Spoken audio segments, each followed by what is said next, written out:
احتیاط کا باب ہے باب الحمیت، احتیاط کا باب۔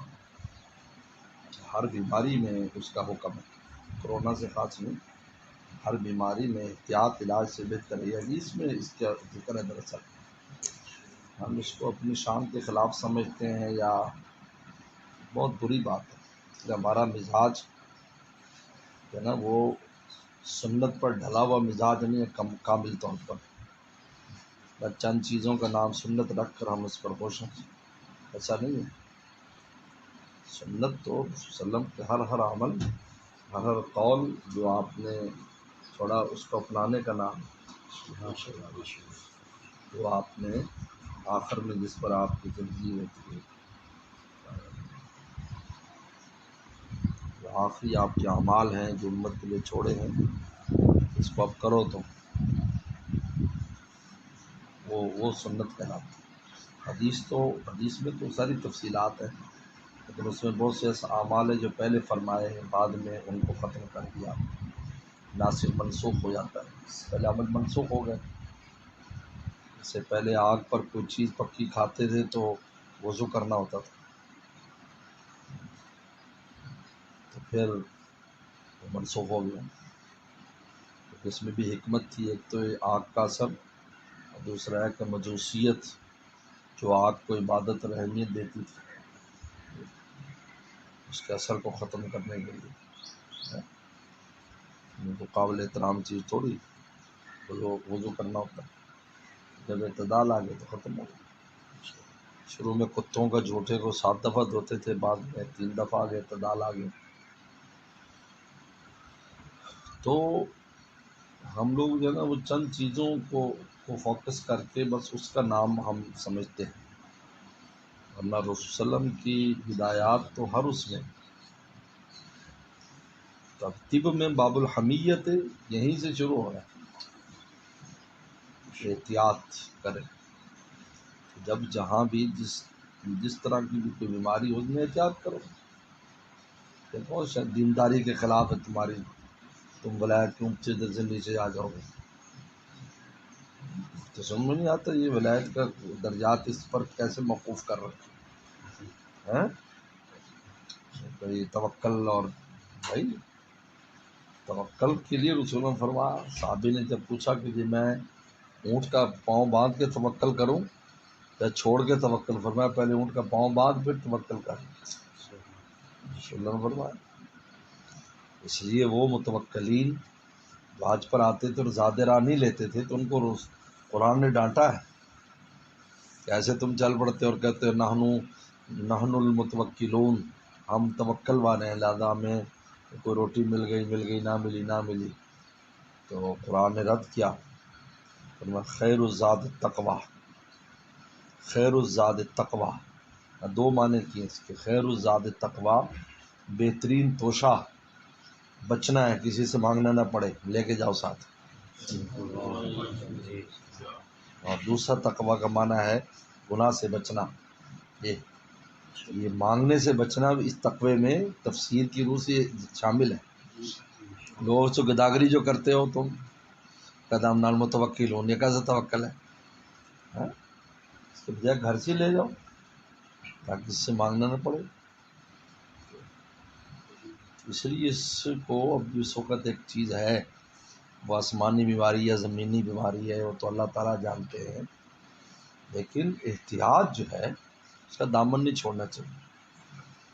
یہ بالکل غیر دانش مندی ہے اور یہ کوئی دینداری کا حصہ نہیں ہے۔ باب الحمیت قائم اس لیے کی ہے حدیث میں، حمیت کا باب، حمیہ یعنی بچنا، بچاؤ، احتیاط۔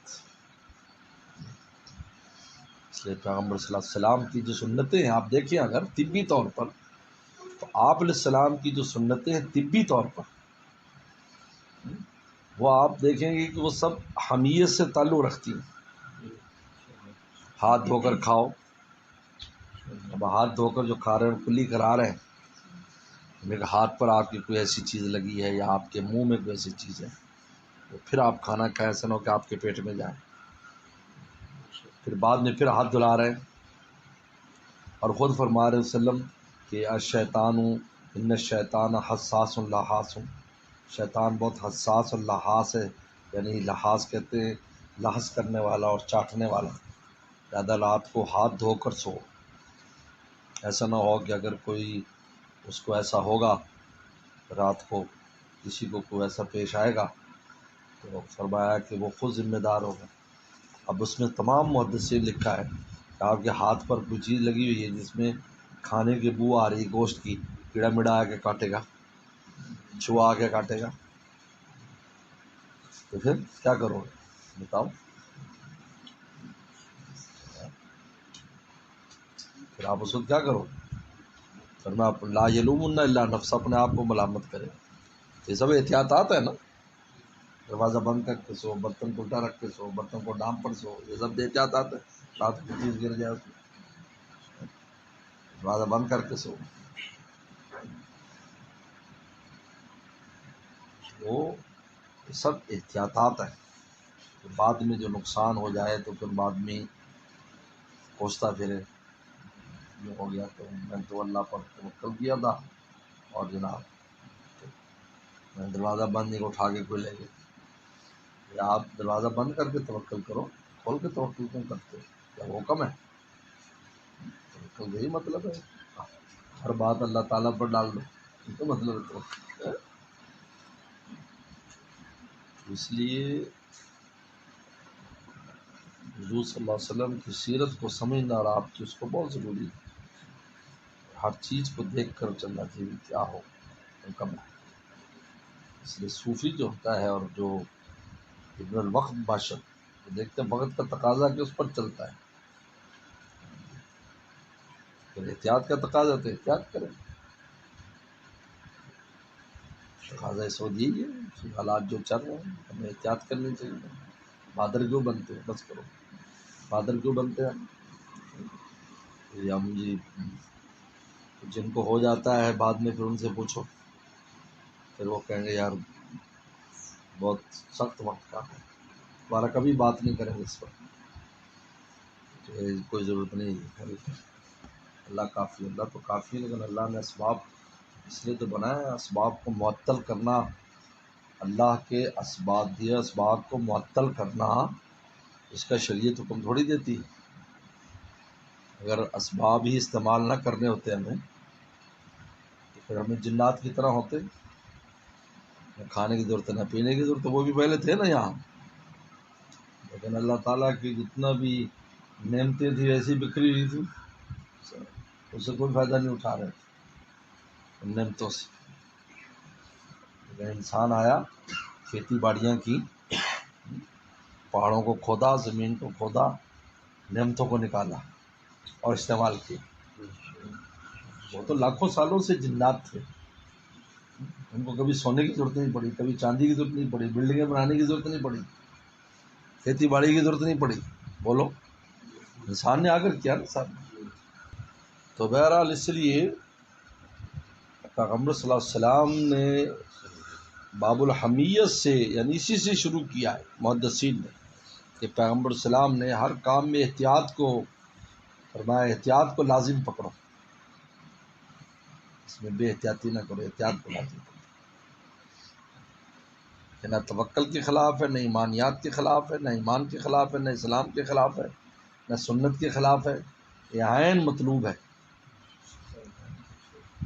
عین مطلوب ہے۔ حکیم محمد تھانوی رحمہ اللہ سے نے کس سے پوچھا حضرت سفر میں ہوں تو قبلہ کدھر ہوگا؟